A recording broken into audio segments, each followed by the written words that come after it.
Now let's go back into our front controller and start looking at some examples of how the matcher works. So I'll jump back to the editor here, and I'm going to undo all of the changes that I made, including adding the new exceptions and removing the catches.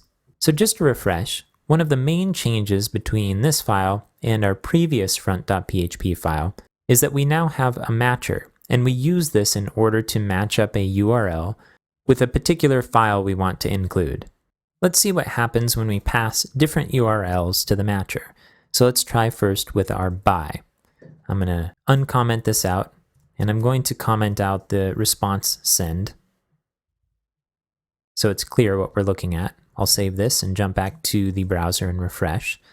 Okay, and so we see that what's returned from our matcher match is actually an array, and it includes one item called route underscore route, and the value of that is by.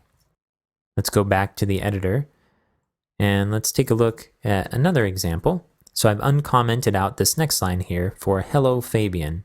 I'll save this, jump back to the browser and refresh. This time we have two variables. We have name, which is Fabian, and route, which is hello. So the by and the hello that we see are the names of the route that get matched. It's not the path, it's just the name.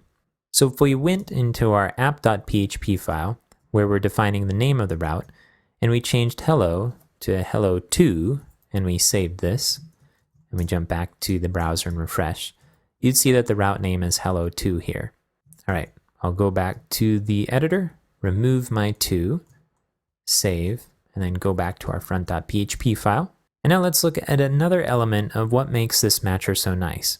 We can use a generator, which will allow us to generate URLs based on routes that are in our routing table. So generator is an instance of URL generator, which is part of the routing generator namespace. It takes two parameters, the routes, which we set up here in our app.php file, and our context, which we also used for our matcher. And let's say we want to generate a link to the hello page with the name set to Fabian. So I'll uncomment out this next line here. And that's exactly what this does. It uses the generator object, uses the generator method. We pass it the name of the route, and then the array of parameters that might get passed to it. In this case, name is going to be Fabian. Now let's jump back to the browser and refresh. And you see, it sets it to examples, symphony, hello Fabian, which is exactly what we'd expect it to be.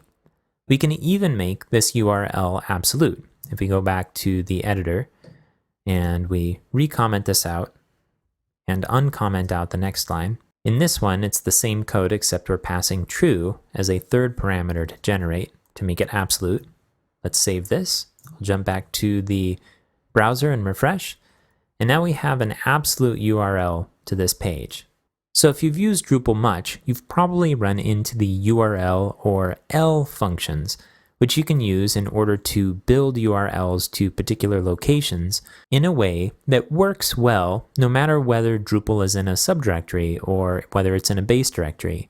You can also specify whether to use an absolute path or a relative path. That's kind of what's going on here, except not only are we generating the path, we're doing so without saying what the base path is. We're simply pointing to a route, and in the future, if that route changes, for example, we realize that we've spelled hello wrong, or we want to change it to hello there, we can change it in our route definitions, and it will change it everywhere that we use our generator to generate the URLs. That's pretty handy.